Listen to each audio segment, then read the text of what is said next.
31st নাইটে তরুণ প্রজন্ম বিভিন্ন জায়গায় পানি টানি খায় এ ধরনের কাজ প্রকাশ্যে না করার আহ্বান জানিয়েছেন স্বরাষ্ট্র উপদেষ্টা জাহাঙ্গীর আলম চৌধুরী।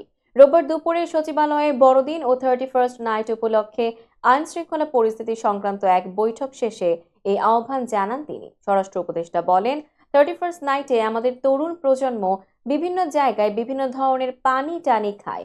এই ধরনের কাজ কনফাইন্ড ঘরের মধ্যে বসে করতে হবে, রাস্তাঘাটে যাতে কোনো ধরনের অসুবিধা না হয়। তিনি বলেন, অনেক সময় 31st নাইটে আমাদের তরুণদের মধ্যে বিশৃঙ্খলা দেখা দেয়। এটা যদি আপনারা আগে থেকে বোঝান যে এটা করা ঠিক না, এ বিষয়ে আপনারা তাদেরকে নিষেধ করতে পারেন, তাহলে তারা সাবধান হবে।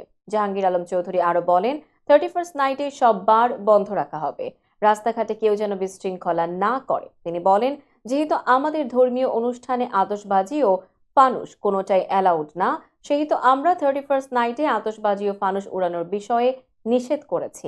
কেউ যেন ফানুস না উড়ায়।